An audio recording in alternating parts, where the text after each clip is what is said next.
Heart and Crosses by O. Henry. Baldy Woods reached for a drink, and got it. When Baldy wanted something, he usually got it. But this is not Baldy's story. Now he took his third drink, which was larger than the first and the second. Baldy had been listening to the troubles of a friend. Now Baldy was going to tell his friend what to do. So the friend was buying him the drinks. This was the right thing for the friend to do. "I'd be king if I were you," said Baldy. He said it loudly and strongly. Webb Yeager moved his wide hat back on his head. He put his fingers in his yellow hair and moved it about. It now looked wilder than before. But this did not help him to think better, and therefore he also got another drink. "If a man marries a queen, it ought not make him nothing," said Webb.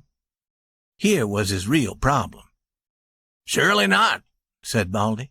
"You ought to be a king, but you're only the queen's husband. That's what happens to a man in Europe if he marries the king's daughter. His wife becomes a queen, but is he a king? No. His only duty is to appear with the queen in pictures, and be the father of the next king. That's not right. Yes, Webb, you are only the queen's husband. And if I were you, I'd turn everything upside down and I would be king." Baldy finished his drink. "Baldy," said Webb, "you and I have been cowboys together for years. We've been riding the same roads since we were very young. I wouldn't talk about my family to anyone but you. You were working on the Nopalito Ranch when I married Santa McAllister. I was foreman then. What am I now?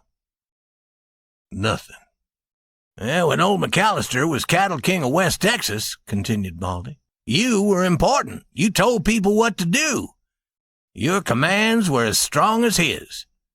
"That was true," said Webb, "until he discovered that I wanted to marry Santa. Then he sent me as far away from the ranch house as he could. When the old man died, they started to call Santa the cattle queen.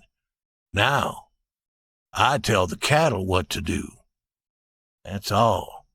She takes care of all the business. She takes care of all the money. I can't sell any cattle, not one animal. Santa is the queen, and I'm nothing."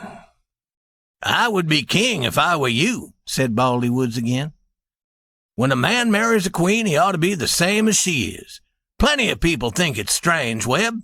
Your words mean nothing on the Nopalito Ranch.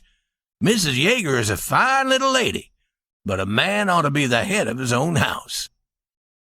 Webb's brown face grew long with sadness. With that expression in his wild yellow hair and his blue eyes, he looked like a schoolboy who had lost his leadership to another strong boy. Yet his tall body looked too strong for such a thing to happen to him. "I'm riding back to the ranch today," he said. It was easy to see that he did not want to go.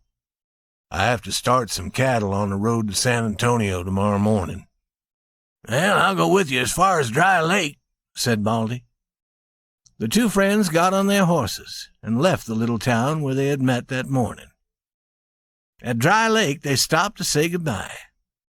They had been riding for miles without talking. But in Texas, talk does not often continue steadily. Many things may happen between words. But when you begin to talk again, you're still talking about the same thing. So now Webb added something to the talk that began 10 miles away. "You remember, Baldy, there was a time when Santa was different. You remember the days when old McAllister kept me away from the ranch house. Remember how she would send me a sign that she wanted to see me? Old McAllister said that he would kill me if I came near enough. You remember the sign she used to send, Baldy? The picture of a heart with a cross inside it?" "Me?" cried Baldy. "Sure I remember. Every cowboy on the ranch knew that sign of the heart and the cross. We would see it on things sent out from the ranch. We would see it on anything. It would be on newspapers, on boxes of food. Once I saw it on the back of the shirt of a cook that McAllister sent from the ranch." Santa's father made a promise that she wouldn't write to me or send me any word. That heart and cross sign was her plan. When she wanted to see me, she would put that mark on something that she knew I would see. And when I saw it, I traveled fast to the ranch that same night. I would meet her outside the house. Well, we all knew it, said Baldy.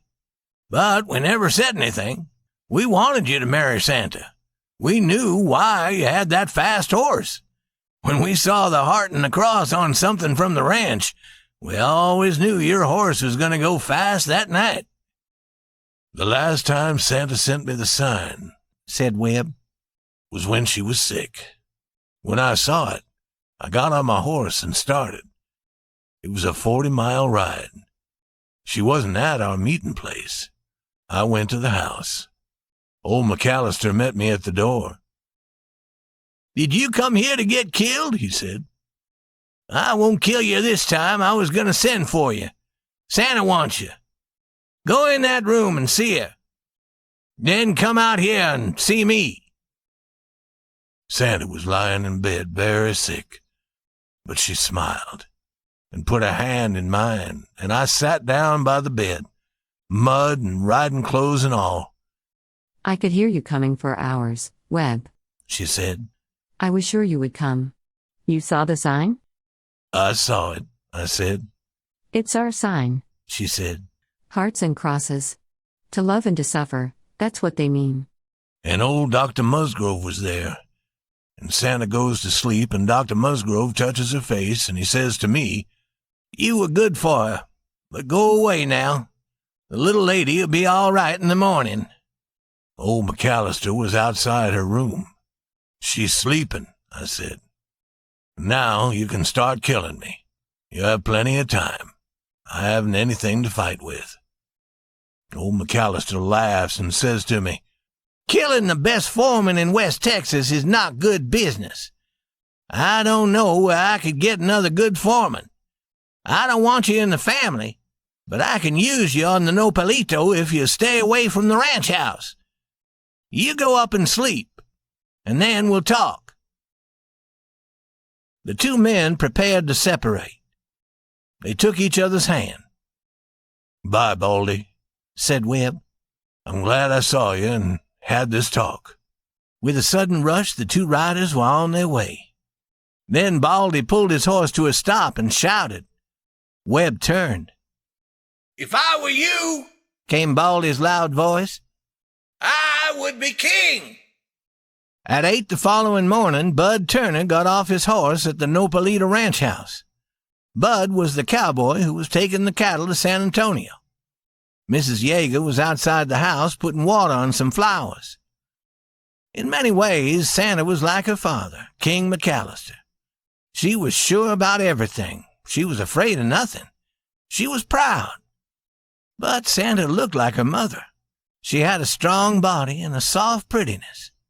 Because she was a woman, her manners were womanly. But she liked to be queen, as her father had liked to be king. Webb stood near her, giving orders to 2 or 3 cowboys. Good morning, said Bud. Where do you want the cattle to go? To Barber's as usual? The queen always answered such a question. All the business, buying, selling, and banking, had been held in her hands. Care of the cattle was given to her husband. When King McAllister was alive, Santa was his secretary and his helper. She had continued her work, and her work had been successful. But before she could answer, the queen's husband spoke. You drive those cattle to Zimmerman's and Nesbitt's. I spoke to Zimmerman about it. Bud turned, ready to go. Wait, called Santa quickly. She looked at her husband with surprise in her gray eyes. What do you mean, Webb? She asked. I never deal with Zimmerman and Nesbitt. Barber has bought all the cattle from this ranch for 5 years. I'm not going to change. She said to Bud Turner. Take those cattle to Barber. Bud did not look at either of them. He stood there waiting. I want those cattle to go to Zimmerman and Nesbitt, said Webb. There was a cold light in his blue eyes. It's time to start, said Santa to Bud. Tell Barber we'll have more cattle ready in about a month. Bud allowed his eyes to turn and meet Webb's. You take those cattle, said Webb. To Barber, said Santa quickly. Let's say no more about it. What are you waiting for, Bud? Nothing, said Bud. But he did not hurry to move away, for man is man's friend, and he did not like what had happened. You heard what she said, cried Webb. We do what she commands. He took off his hat and made a wide movement with it, touching the floor. Webb, said Santa. What's wrong with you today? I'm acting like the Queen's fool, said Webb. What can you expect? Let me tell you, I was a man before I married a cattle queen. What am I now? Something for the cowboys to laugh at. But I'm going to be a man again. Santa looked at him. Be reasonable, Webb, she said quietly. There is nothing wrong. You take care of the cattle. I take care of the business. You understand the cattle. I understand the business better than you do.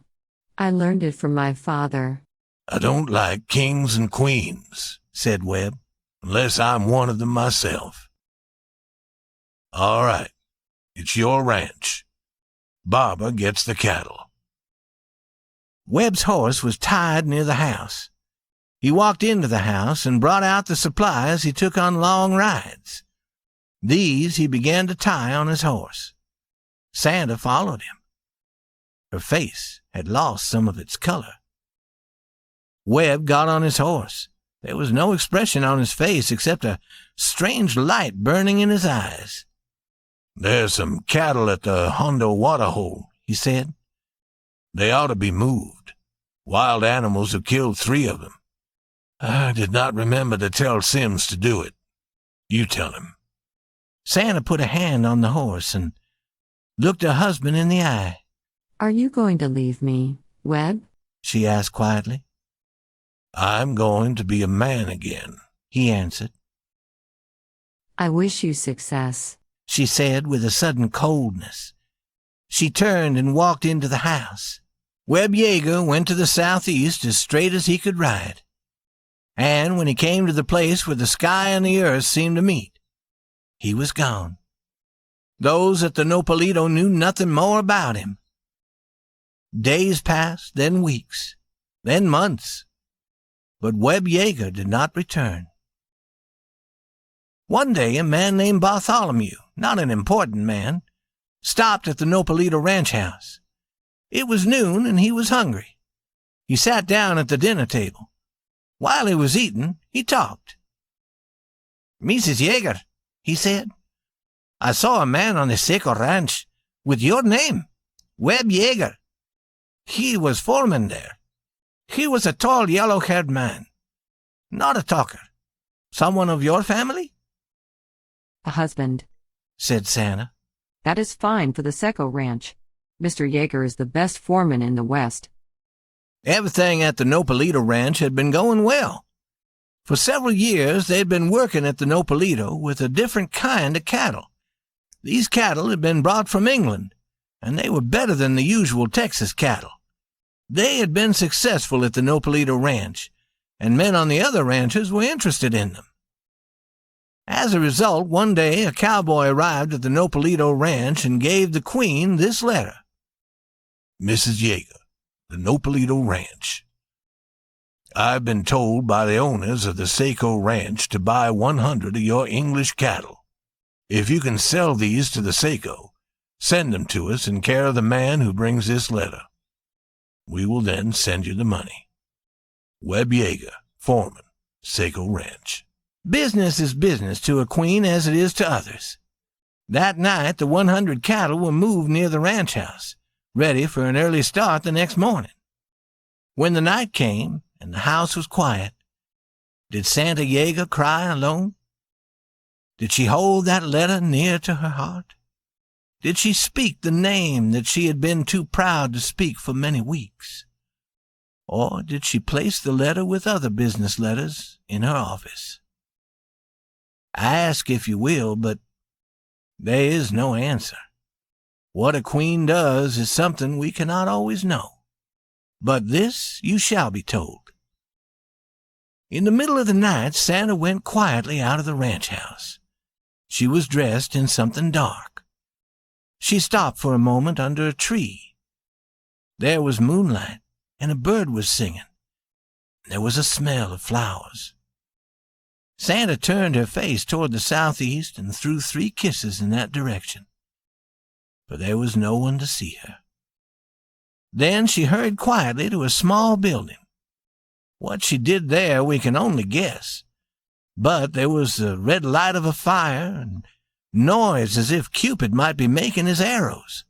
Later she came out with some strange iron tool in one hand. In the other hand she carried something that held a small fire. She hurried in the moonlight to the place where the English cattle had been gathered. Most of the English cattle were a dark red, but among those 100, there was one as white as milk. And now Santa caught that white animal as cowboys catch cattle. She tried once and failed. Then she tried again, and the animal fell heavily. Santa ran to it, but the animal jumped up.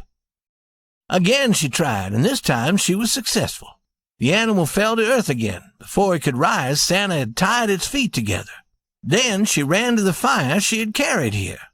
From it she took that strange iron tool. It was white hot. There was a loud cry from the animal as the white-hot iron burned its skin. But no one seemed to hear. All the ranch were quiet, and in the deep night quiet, Santa ran back to the ranch house and there fell onto a bed. She let the tears from her eyes, as if queens had hearts like the hearts of ranch women's wives, and as if a queen's husband might become a king, if he would ride back again. In the morning, the young man who had brought the letter started toward the Saco Ranch. He had cowboys with him to help him with the English cattle. It was 90 miles, 6 days' journey. The animals arrived at Saco Ranch one evening as the daylight was ending. They were received and counted by the foreman of the ranch. The next morning at 8, a horseman came riding to the Nopalito ranch house. He got down painfully from the horse and walked to the house. His horse took a great breath and let his head hang and closed his eyes. But did not feel sorry for Belshazzar the horse. Today he lives happily at Nopalito, where he is given the best care and the best food. No other horse there has ever carried a man for such a ride. The horseman entered the house. 2 arms fell around his neck, and someone cried out in the voice of a woman and queen together, Wed. Oh, Wed. "I was wrong," said Webb Yeager. "I was and he named a small animal with a bad smell, an animal no one likes. Quiet, Said Santa. Did you see it? I saw it, said Webb. What were they speaking of? Perhaps you can guess if you have read the story carefully. Be the cattle queen, said Webb. Forget what I did if you can. I was wrong as... Quiet, said Santa again, putting her fingers upon his mouth. There's no queen here. Do you know who I am? I'm Santa Yeager, First Lady of the bedroom. Come here. She led him into a room. There stood a low baby's bed. And in the bed was a baby, a beautiful laughing baby, talking in words that no one could understand. There is no queen on this ranch, said Santa again. Look at the king. He has eyes like yours, Webb. Get down on your knees and look at the king. There was a sound of steps outside, and Bud Turner was there at the door. He was asking the same question he had asked almost a year ago. Good morning. Shall I drive those cattle to Barber's, or... He saw Webb and stopped with his mouth open. Ba, ba, ba, ba, ba, ba, ba, cried the king, waving his arms. You hear what he says, Bud, said Webb Yeager. We do what the king commands. And that is all, except for one thing. When old man Quinn, owner of the Saco Ranch, went to look at his new English cattle, he asked his new foreman, What's Nopalito Ranch's mark? X over Y, said Wilson. I thought so, said Quinn. But look at that white animal there. She has another mark, a heart with a cross inside. Whose mark is that?